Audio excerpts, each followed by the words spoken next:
Collector ने cycle चलाकर दिया पर्यावरण संरक्षण और फिट इंडिया का संदेश। कलेक्टर ने कहा सभी दैनिक जीवन में करें शामिल।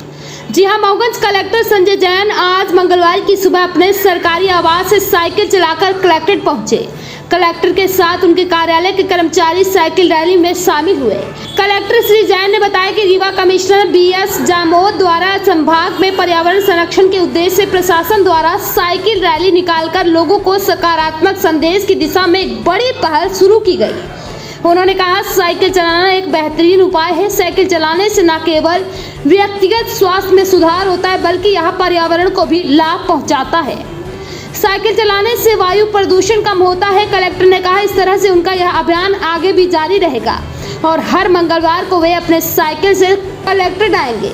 उन्होंने इसको लेकर यह भी कहा कि पर्यावरण संरक्षण के लिए सरकारी प्रयासों में जन जन की बड़ी महत्वपूर्ण भूमिका है। दिशा में सभी को आगे आना चाहिए। वहीं यह खबर देखने के बाद आपकी क्या राय है, कमेंट बॉक्स में जरूर बताएं।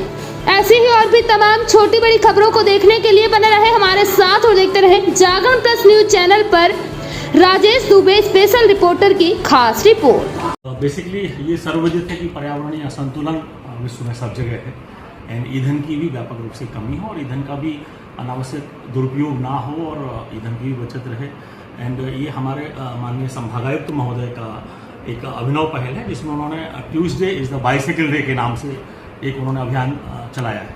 उसी के अनुक्रम में उनके आदेश के पालन में और ये बेसिकली सोमोटो भी हम सबकी नैतिक जिम्मेदारी है कि इस तरह से साइकिल से एक दिन अगर हम ट्यूसडे में अगर हम ऑफिस आएंगे और हमारा सारा कार्यालय के जितने भी अधिकारी कर्मचारी हम आएंगे तो ना सिर्फ इससे ईंधन की बचत होगी अपितु हमारे स्वास्थ्य पे भी अनुकूल प्रभाव पड़ेगा, स्वास्थ्य भी हमारा सही रहेगा। साथ ही अनावश्यक पैसे की बर्बादी से भी हम बचेंगे और पर्यावरणीय संतुलन बना रहेगा। इसी उद्देश्य की दृष्टि से ये शुरू किया गया है और हमारी लगातार कोशिश यही रहेगी कि हम आगे भी हर मंगलवार को इस तरह से साइकिल से ही ऑफिस आया करेंगे और साइकिल से ही या अगर बारिश होगी कुछ होगा तो हम फिर उसमें जो ई स्कूटी है या ई रिक्शा है उसके माध्यम से आएंगे। तो ये जिले के अधिकारियों को हमने बता दिया है और ये न सिर्फ मऊगंज जिले में अपितु पूरे संभाग में ये आज इसका कार्यक्रम का समस्त कार्यालयों को निर्देशित किया है सरकार। बिल्कुल किया गया है, सभी को निर्देशित किया गया है। ये बेसिकली स्वैच्छिक है जी। किसी के ऊपर जबरदस्ती थोपा गया है वो नहीं है। अगर लोगों को ये लग रहा है उनको किसी प्रकार की परेशानी है साइकिल नहीं चला सकते हैं तो वो अपनी गाड़ी का उपयोग कर सकते हैं, लेकिन मेरे ख्याल से स्वास्थ्य की दृष्टि से सभी को चाहिए कि सभी इस तरह से साइकिल का उपयोग करके ऑफिस